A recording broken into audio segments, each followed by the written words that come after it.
So traditionally, gnocchi is actually made using potatoes, but today we're going to do things a little bit differently. Start with 15 ounces of strained ricotta cheese, about a tablespoon of salt, and 1 1/4 cups of freshly grated Parmesan cheese. Then add 2 eggs, 3/4 to 1 cup of flour, and about a teaspoon of freshly grated nutmeg. If you really want to knock this recipe out of the park, I linked my how-to ricotta cheese video in the description below. So using a bowl, we're going to mix this by hand. Well, why use a bowl? Well, it's easy to keep turning the bowl and getting in every nook and cranny rather than trying to do this on a surface when everything gets away from you. You can add a little bit more flour if things are a little too wet. You'll know what I mean if too much is actually sticking to your hands. But by mixing and mixing, we're looking for a ball of dough to slowly start to form. Now this has what they call a shaggy dog consistency, where these little pea-like mealy pieces that aren't completely incorporated. At this point, you're right where you want to be. Keep kneading by hand, adding a little bit more flour as needed until everything is kneaded. See what I did there? Watch what I'm doing with my hands here. I'm taking the top of the dough, pulling it down, and then using the bottom of my palm, pushing it into itself, and then rotating clockwise. You're going to do this over and over again to start developing gluten in your dough. One thing I want to make note of right now, and I really can't stress this enough, do you see how much flour I'm actually using? I would need 3 times as much flour if I wasn't using strained ricotta cheese. So, to ensure you have the proper consistency of your cheese before starting this recipe, let your cheese sit in the fridge in a strainer overnight, drawing out as much moisture as possible. When your dough is well kneaded and has a slight bounce to it, wrap your dough in plastic wrap and allow it to rest at room temperature for 1 hour.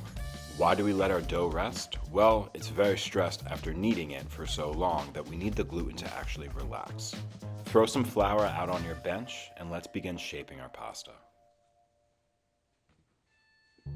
Begin by deflating the dough of any air pockets that may have formed during the dough's rest. And then with a little chicka-boom pop, you're ready to begin.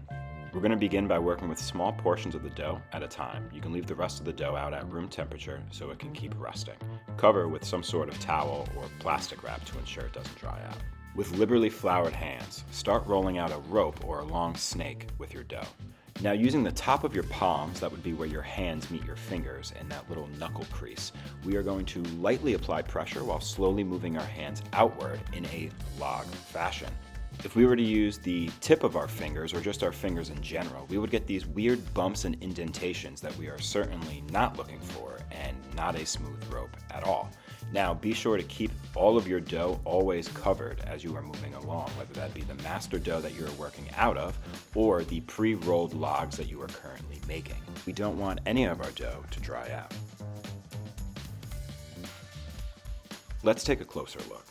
Again, as you can see, I'm really only using the top of my palms. If I'm ever getting stuck or one side is a little more lopsided, I'm using a little bit of my fingertips, but then smoothing that out with the top of my palms again. We're going to repeat this process until all of our dough is rolled into logs.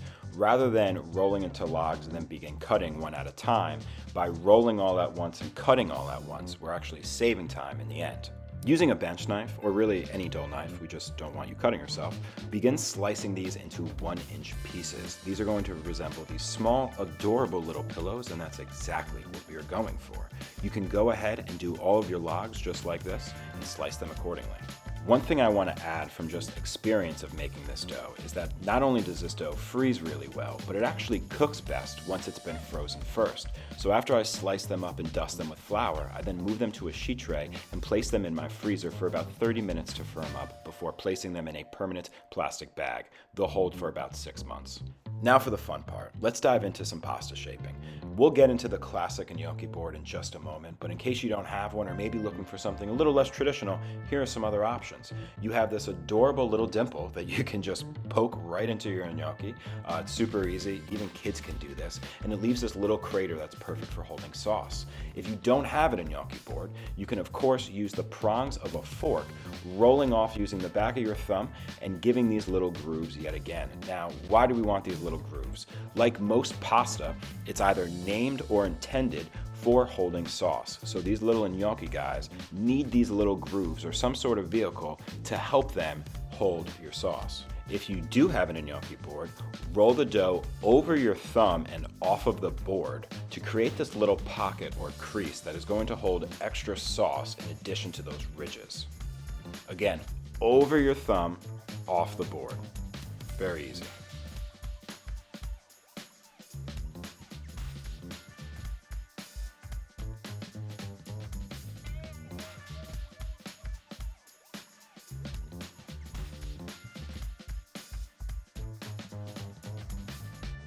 As I mentioned before, these little guys freeze very well, so even before you're about to use them, if that may even be right away, I always like to freeze them for at least 30 minutes. They'll hold in the freezer for about 6 months. When it comes to cooking these little guys, I actually don't like using boiling water. It's too aggressive, so bring a small pot of water up to a simmer and season with sea salt.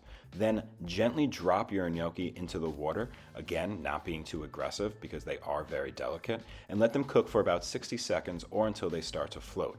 Then, using a strainer or a spider, take them out of the water and dip them into an ice-cold water bath. This is going to stop the cooking process while shocking the gnocchi, giving them this nice bite and chew. This is a huge restaurant trick that they really don't teach you in cookbooks.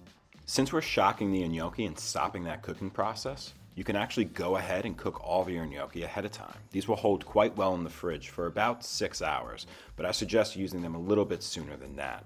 You will know you have reached gnocchi perfection when you give them the ultimate test. Once they have been shocked and cooled a little bit, give them a slight poke. If they have a nice bounce and pushback, then you have reached perfection. Before cooking anything, especially proteins, directly out of the fridge, you want to let them come to room temperature for a bit. If I was to take this cold gnocchi and throw them right into a hot pan, it's going to unevenly cook and start melting too soon. So, temper your gnocchi by taking them out of the fridge about 15 minutes before you will start your sauce. This way you're not introducing extremely cold into extremely hot. This sauce is really delicious, mainly due to its simplicity, so be sure to take careful consideration when picking your ingredients and only use quality here. Everything is going to show for itself. Use like grass-fed butter or something from Europe, I don't know. Start off by taking half a stick of butter and melting it into a pan. Once it has melted, drop the heat down a little bit so it slowly starts to simmer. We want to slowly evaporate any moisture, just leaving milk solids in the bottom of our pan. You'll notice the pan and the liquid starting to get a little bit more viscous as the moisture evaporates. We want to caramelize all of those milk solids, and that's actually how you make brown butter. When your butter is about 60 to 70% there of being fully brown, I then dropped in about 3 to 4 medium-sized sage leaves. We just want to lightly fry these sage leaves and infuse a beautiful flavor into our butter sauce. This happens rather quickly. Again, keep in mind, your butter is currently over some high heat, so your butter is constantly cooking down and caramelizing. So the timing of this is going to be very crucial. When you drop in your pasta, it should be about 85% done of being a perfect brown butter. We don't want the pasta to cook too long in the pan, and we don't want the brown butter to burn or overcook while we're heating the pasta up.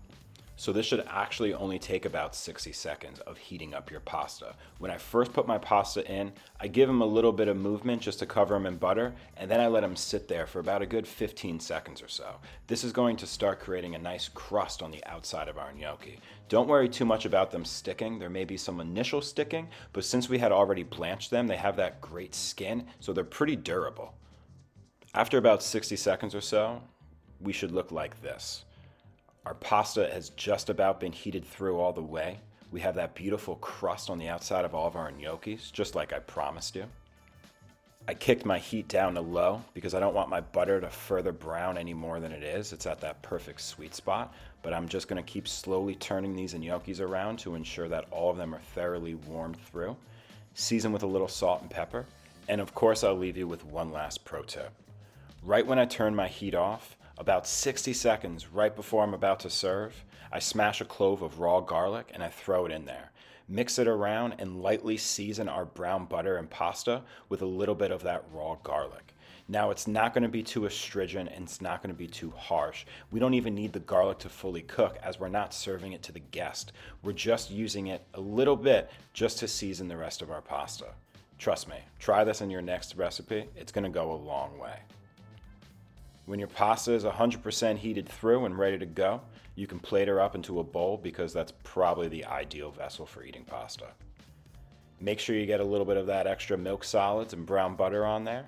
And don't forget about those crispy sage leaves. Pile high with a little bit of Parmesan cheese. And there you have it. One of the most simple pasta dishes you'll ever be able to make. And yeah, you made the whole thing from scratch. Hats off to you. For the marinara, or marinara, start by dicing 1 large onion and mincing 2 cloves of garlic. Just like that. Next, add about 2 tablespoons of extra virgin olive oil to a shallow sauce pot and get it nice and hot. Add in your diced onion and sweat them out until the onions are translucent. About 2 to 5 minutes. As standard, you almost always have to use a wooden spoon when making marinara. I also like to use a little kosher salt when I'm sweating out my onions, as it helps release some of that moisture and sweat them out faster. Once your onions are about translucent, you can go ahead and add your minced garlic. You don't want to do this too early, as your garlic is going to cook a lot faster than your onions would. I then added about a teaspoon or so of crushed red pepper flakes for some spice. This isn't a necessity and you can totally omit this, but if you are going to add a little bit of crushed red pepper flakes, I would do it at this step, as it's going to help infuse all that oils and liquids and start layering your sauce. I then added 1 can of crushed tomatoes or 1 jar of tomato sauce. This now needs to simmer over low-medium heat for at least 1 hour. About 15 minutes right before it's finished, we're going to rip up some fresh basil and throw it in there and slowly steep that in as well. Now, when it comes to using that marinara for your gnocchi, get a ripping hot pan and add some of that marinara sauce to it. We're going to reduce this a little bit more as we're slowly going to intensify that rich tomato flavor. This is going to happen faster in my pan as it would in a sauce pot with more contents in there. Once you've tasted your marinara and it's exactly where you want it to be, you can then drop in your gnocchi. Again, your gnocchi is already cooked, so we really just want to heat the gnocchi through and imparting some of that tomato flavor into the actual pasta itself. Let this cook for about 2 to 3 minutes or until the pasta is completely warmed. Be sure to keep mixing and moving your pasta around, ensuring that all of the gnocchis are covered in sauce and so it doesn't stick to the bottom.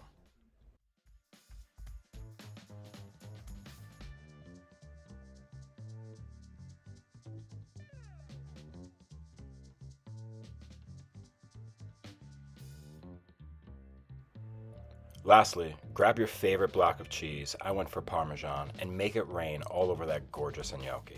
This marinara recipe is super easy and simple and can totally be made ahead of time. Like all of my recipes, quality of ingredients is key when we're only using just a few, so opt for some nice San Marzano tomatoes and fresh basil, none of that dried crap. There's no excuse as to not have this stocked in your fridge at all times, as a simple homemade meal can be whipped up in the time it takes just to boil water.